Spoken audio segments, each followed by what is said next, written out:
ദുബായിൽ മികച്ച തൊഴിലാളി ക്ഷേമം ഉറപ്പാക്കുന്ന കമ്പനികൾക്ക് തഖ്ദീർ പുരസ്കാരങ്ങൾ വിതരണം ചെയ്തു. സുരക്ഷിതവും മാന്യവുമായ തൊഴിൽ സാഹചര്യം ഒരുക്കുന്ന സ്ഥാപനങ്ങളെ ആദരിക്കുന്ന സർക്കാർ തലത്തിലുള്ള ലോകത്തിലെ ആദ്യത്തെ പോയിന്റ് അടിസ്ഥാനത്തിലുള്ള പുരസ്കാരമാണ് തഖ്ദീർ. ഭാരതീയരടക്കമുള്ള തൊഴിലാളികളുടെ ക്ഷേമവും അവകാശ സംരക്ഷണവും ഉറപ്പാക്കുന്ന മികച്ച സ്ഥാപനങ്ങളെയും മാതൃകയായ തൊഴിലാളികളെയും ആദരിച്ച് ദുബായ് സർക്കാരിന്റെ തഖ്ദീർ പുരസ്കാരങ്ങൾ കഴിഞ്ഞ ദിവസം വിതരണം ചെയ്തു.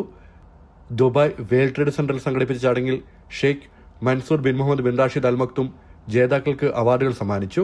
പുരസ്കാര ജേതാക്കൾക്ക് നിരവധി ആനുകൂല്യങ്ങളോടൊപ്പം 10 ലക്ഷം UAE ദിർഹം പാരിതോഷികവും ലഭിക്കും. തൊഴിൽ രംഗത്ത് ഉന്നത നിലവാരവും തൊഴിലാളി സൗഹൃദ നയങ്ങൾ ഉറപ്പാക്കുകയും ഉൽപാദനക്ഷമത വർദ്ധിപ്പിക്കുന്ന സൃഷ്ടിപരമായ തൊഴിലന്തരീക്ഷം രൂപപ്പെടുത്തുകയും ചെയ്യുന്ന കമ്പനികളെ പ്രോത്സാഹിപ്പിക്കുകയാണ് അവാർഡിന്റെ ലക്ഷ്യം.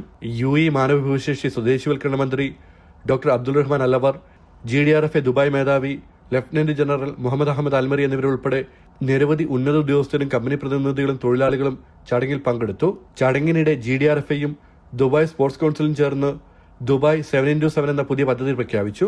3 ലേബർ സോണുകളിൽ 7 ദിവസങ്ങളിലായി 7 കായിക ഇനങ്ങൾ സംഘടിപ്പിച്ച് 20,000-ലധികം തൊഴിലാളികളെ ഉൾപ്പെടുത്തുകയാണ് ലക്ഷ്യം. ജനം, ദുബായ്.